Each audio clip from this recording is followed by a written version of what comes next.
حالا از مسئولین محترم خواهش میکنیم که بعد امضای خود را در این سند مهم گذاشتن یک چند کلمه های را یا توصیاتی را یا طلب و درخواستی را که از ما و هموطنانمون دارند در اینجا ابراز بدارند. خب آمادگی خودشونه و برای ما نشان بدهند. حالا از محترم استاد علیم شیرزمان رئیس انجمن آزاداندیشان تاجیک خواهش میکنیم که چند کلمه ارائه بدارند.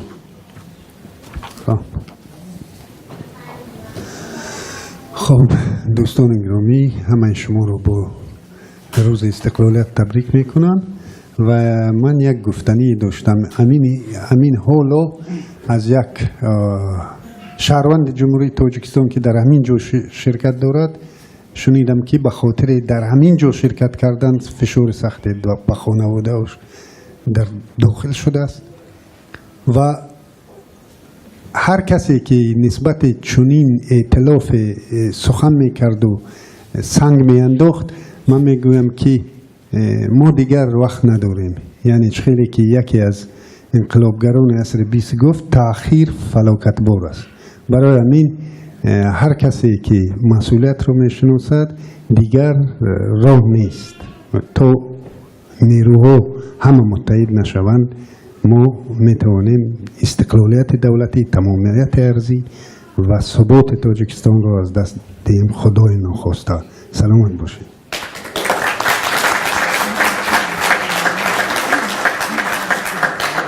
سخن نوبتی به رئیس جنبش ملی اصلاحات و رشد تاجیکستان برادر شرافالدین گدایف. درود و سلام و محبتی به پایان با یکی شما خانمان، جنابان، برادران و خواهران گرامی قدر. در حقیقت امروز برای ما یک روزی بسیار پر ارزش و تقدیرساز و خاطرمان خواهد بود، چون این هر یک نفر باید در آینده دولت کشور سهمی ارزنده خودش را باید گیرد.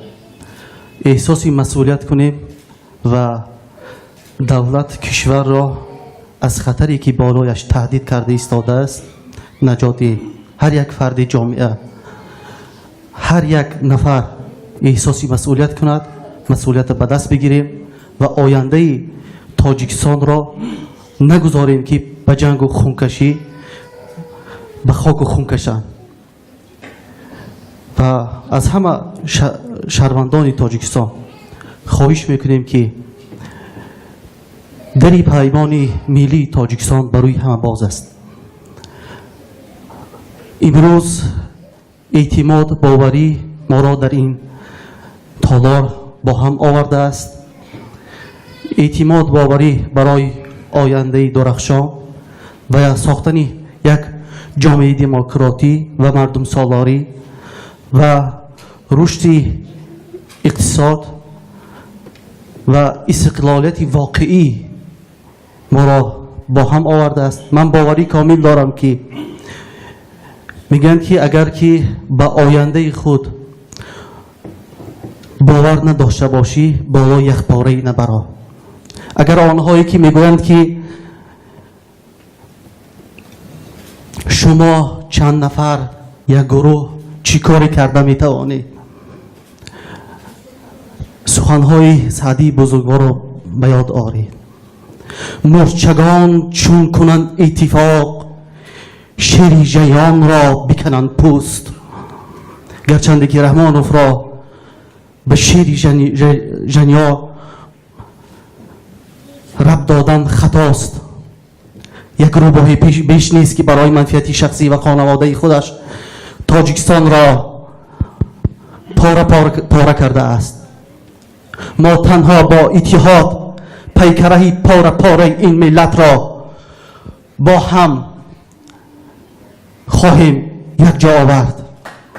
نام دولت تاجیکستان را در عرصه بین‌المللی واقعاً با معرفت ما، با انسان دوستی ما، با رعایت ولایت قانون بیرقش را بالا میبرداریم.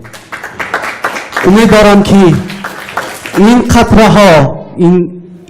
قطره ها به دریاها مبدل میگردد، به برها مبدل میگردد و ما پیروز خواهیم شد. ما انشاءالله برای آینده تاجیکستان تمامی سعی تلاش‌هایمان را خواهیم کرد. پیروزی نزدیک است و امید داریم که ملت تاجیکی بیچاره اذیت کشیده را که طول 27 سال در 26 سال است که در چنگال یک ظالم اذیت میکشد، این روزی تاریخ ساز به موجهای بزرگ مبدل شده این خائنان را و این ظالمان را از بین خواهم برد. امید به پیروزی، امید به آینده درخشان. همکاران گرامی، تشکر زیاد به دقتتان. تشکر زیاد. سخن نوبتی به رئیس اساسیاسیون مهاجرین آسیای مرکزی در اتحادیه اروپا برادر الهام جان یعقوب. تشکر زیاد. سلام علیکم برادران عزیز و خواهران گرامی.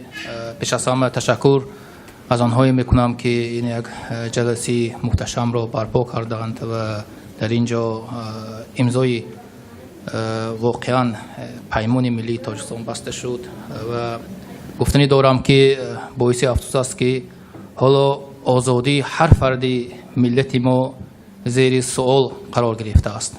هویت و غرور ملی شکسته شده است. استقلالیت کشور زیر خطر قرار دارد. پس فرض است که برای نجات ملت، برای نجات کشور، یک گروه از این ملت غرور اتحاد کند، پیمان کند و چخیلی که گفتیم این ملت را، این کشور را، کشور تاجیکستان را نجات دهد. و واقعا چون شما خودتان این امضا کردن این گروه ها را دیدید و امروز هم در این روز تاریخی این پیمان امضا شد، ما از نام اساسیاسیون مهاجران آسیای مرکزی مبارکباد میکنم همه شما را و دیگر دوستان را و امید دارم که فعالیت این پیمان پربرکه خواهد بود. سلام علیکم و رحمت الله. تشکر زیاد.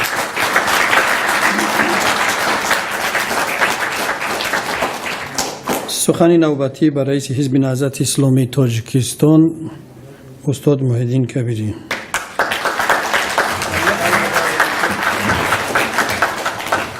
به نام خداوند بخشنده و مهربان، همدیاران عزیز، مهمانان محترم، یکایک شما را اول به روز استقلالیت و بعدا به امضای پیمان ملی تاجیکستان تبریک میگم.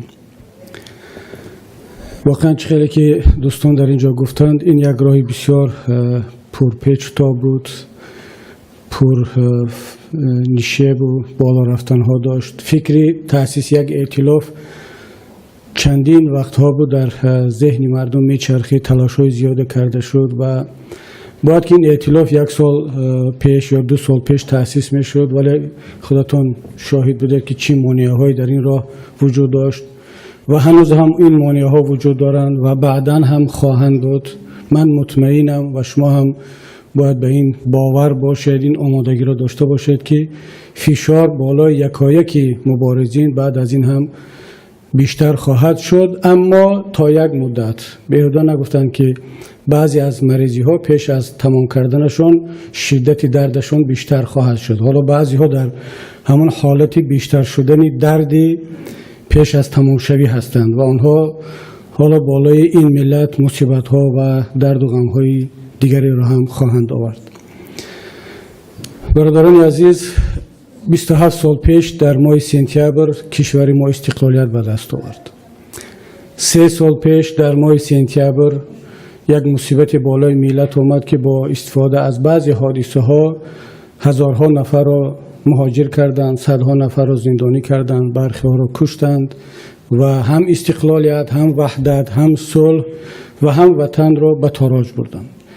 امروز باز هم در ماه سپتامبر یک صحیفه نوی تاریخی برای ملت ثبت شده است که در این روز پیمان ملی تاجیکستان ائتلاف تمام نیروهای مبارز و آزادی‌خواه کشور شکل می‌گیرد.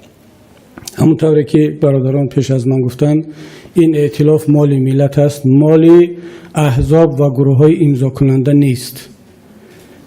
در ائتلاف برای همگان باز است و تمام مردم مبارز، آنهایی که یک وطن آزاد، پیشرفته و ملی را دیدن می‌خواهند، می‌توانند عضو این پیمان شوند و به هر شکلی که می‌خواهند همکاری خود را با این پیمان راه اندازی کنند.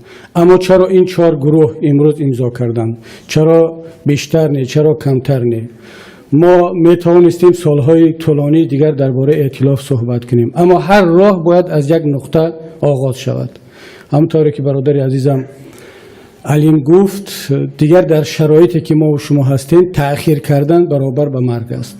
باید یک گروه سینه سپر کنند، ناموس کنند، مسئولیت را به دوش بگیرند و راه بسیار هم دشوار و بسیار هم خطرناک را از یک نقطه شروع کنند. امروز ما این راه را از این نقطه آغاز کردیم. 9 سپتامبر سال 2018 در شهر ورشاوا با قبول این دکلراسیون و انشاءالله که این راه خیلی هم دشوار ولی پرفیض با پیروزی ملت انجام خواهد شد که آخر این راه شهر دوشنبه وطن عزیز ما و شما است.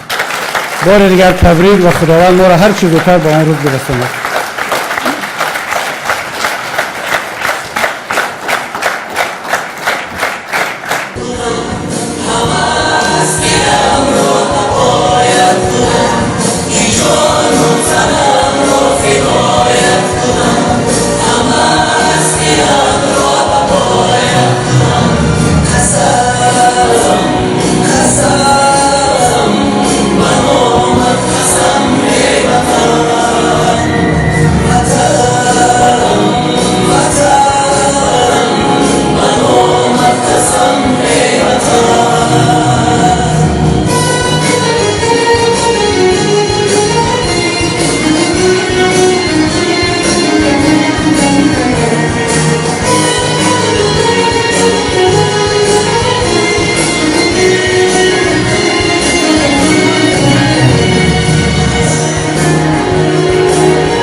تو را